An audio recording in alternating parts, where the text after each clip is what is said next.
So back in 2020, I was a sophomore in the spring and a junior in the fall at college. As you all know, COVID was very much an ongoing issue, and our school enforced lockdowns for people who were showing symptoms and other protocols to just promote the overall health and safety of everyone. So one of those protocols was that you were allowed 2 guests per residence in your living space.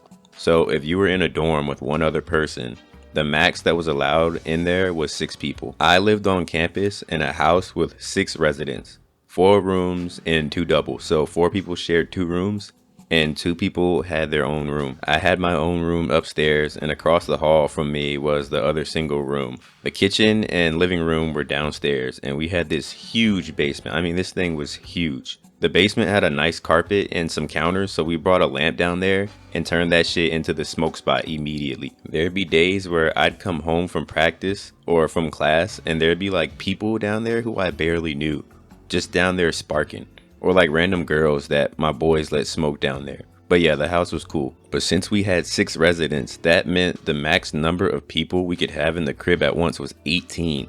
Because we're allowed 2 guests, including us. And I have to mention that I ran track in college, and specifically sprinting, not cross country. So our house and the basketball house were 2 houses on campus that were known for throwing the craziest parties. I remember like a couple years after this story happened, there was a rumor going around that someone OD'd on Fent at the track house and fucking died. So the reputation was always there. But yeah, so Halloween was coming up, and we were basically like, all right, we gonna throw down, but we gotta have some door people to make sure it stays at 18. So me and my boy, who some of y'all already know, but I'll call him Trey for the sake of this video. Me and Trey were like, all right, we'll sit outside and watch, like we planned on smoking before, and then just hitting the Pendulum on the porch for the rest of the night. Our boy Dion, for the sake of this video, I'm gonna call him Dion, but Dion would be inside on the aux just monitoring shit, making sure everything is straight, and then everyone else would be doing like damage control. So my boy Derek would keep relations with the neighbors good. Like, are we being too loud? Are we disturbing? All of that shit. Funny thing is, our neighbors ended up coming over later that night. So Halloween night comes, and we're all like, okay, we should be straight. My boys Bryce and Dre come over, and they're talking about they dropped tabs of acid already, and they're just like ready to rumble. But we didn't account for Dion's like outreach on campus. This guy was like the equivalent to a club promoter. So most people I live with are from the DC area, more of an urban environment, but the town we went to school in was a complete wasteland. It was the complete opposite. These people were used to bonfires and beer, shooting cans in the woods and shit. Like, I swear, like the way he printed this party, bro, like 40 people pulled up, and within an hour it was just jumping. Like, Trey had to go inside and close his door. I go upstairs and it's already too late. There's girls telling me to wait in line for the bathroom. I'm like, bro, move. Like, I'm trying to get to my room. I got in my room, and thank God no one went in there, so I shut the door.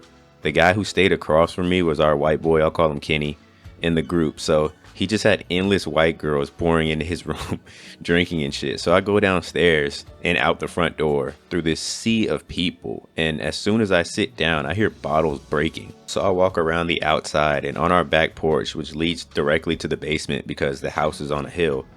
On our back porch, I see a ton of people outside smoking cigarettes. And I can also smell like a bomb of weed, like a smoke bomb of weed. And remind you, it's Halloween, so it's cold outside. The basement door is open, and it looks like the basement is on fire. I walk past the people just loitering outside, and I notice this one guy, he daps me up. He's like, yo, bro, long time no see. And I'm like, holy shit. Like, I remember this kid, my freshman year, this fucking clown threw a pool party in his dorm, like one of those inflatable pools, and filled it up with water and shit, and just had a fucking pool party in his dorm.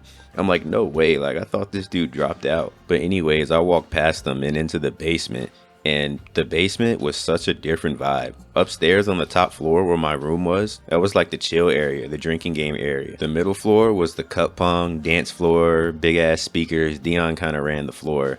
It's just people drinking and girls dancing on the couch and the counters and shit. And Derek and his roommate Paulie, they kind of had their own room open to the VIPs.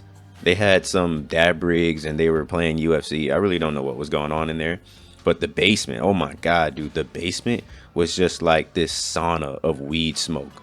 Bryce and Dre were down there tripping balls, and there's like 9 blunts, 3 bongs, a bowl, and a fucking dab rig in rotation. Like as soon as I walked down there already, and everyone's just big chilling. There had to be at least 20 people down there. There's guys down there I hadn't seen since freshman year. Hell, the plug was down there. He didn't even go to school.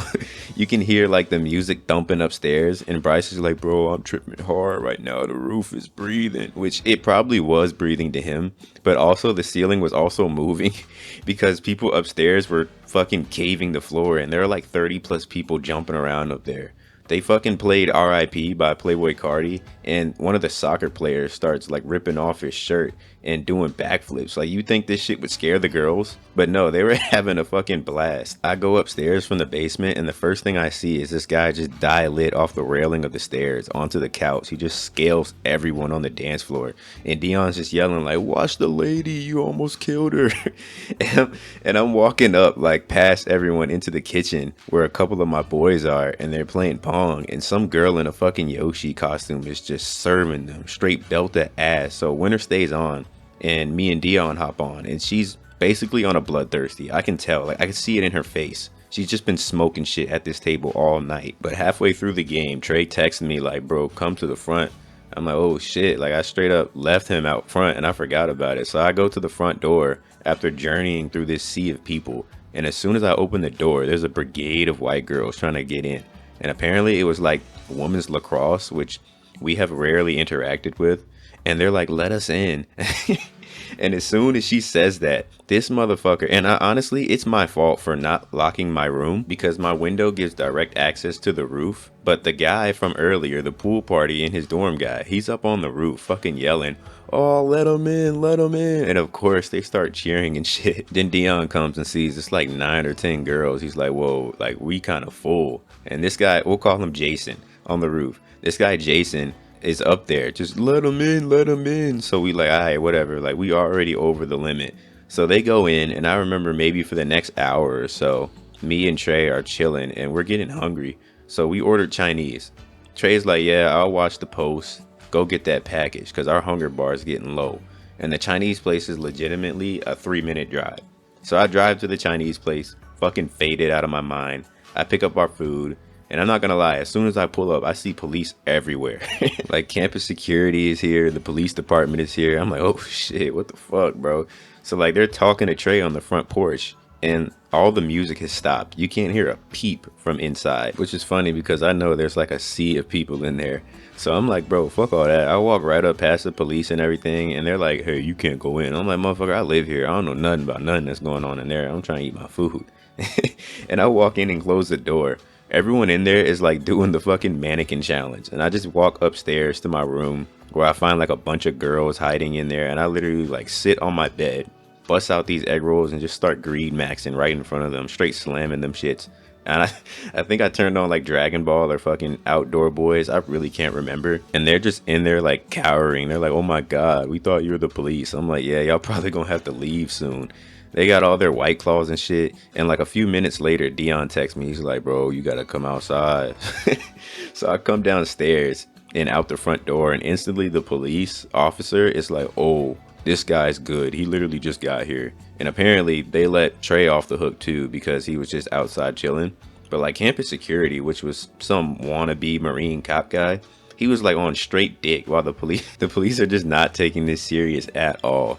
They're trying to like get everyone to come outside, and you just hear feet moving behind the house, and everyone is just dipping out the back door like into the woods, like on some weapon shit. And instead of chasing them, they just like count how many people are pouring out of this house. Someone opens up one of the windows and starts fucking chucking glass bottles out into the street, and they're breaking like right in front of the police, and we're all like, oh my god. And to make things 10 times worse, this guy Jason, right after they ask us if there's underage drinking, we all say no.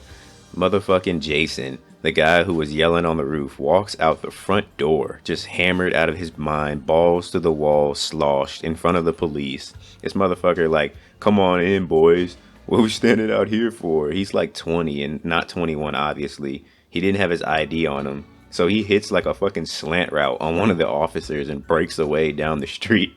And the 5 of us, not 6 of us, because our white boy Kenny just locked his door and didn't come outside.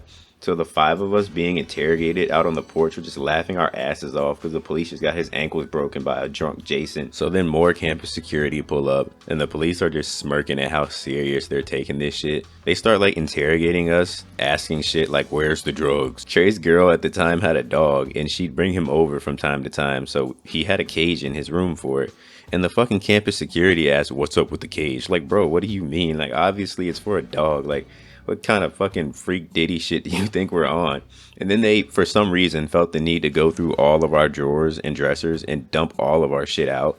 They proceed to go into my room and like flip my bed and dump my backpack and my track bag onto the ground like a fucking prison shakedown. And I'm just standing there in the corner like some convict. I'm like, this shit is so unnecessary. They go down to the basement and that mushroom cloud of weed is still there, but they didn't leave a crumb, like not even a speck of shake was left down there.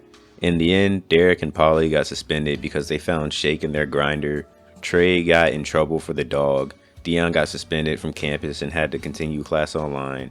And me, Trey, and Kenny got moved out of the house and into separate residence. And to be honest, that wasn't even our craziest party. I guess I was off the hook because the officer confirmed that I had just got there to campus security.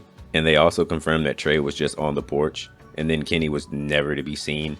They just assumed that he locked his door and left. I'm pretty sure he escaped through his window because when they unlocked his door, he wasn't in his room and the window was like cracked. But whatever, that was the time that our Halloween party got shut down by the police. I'll probably drop some more stories if y'all want them, but I'll catch y'all later.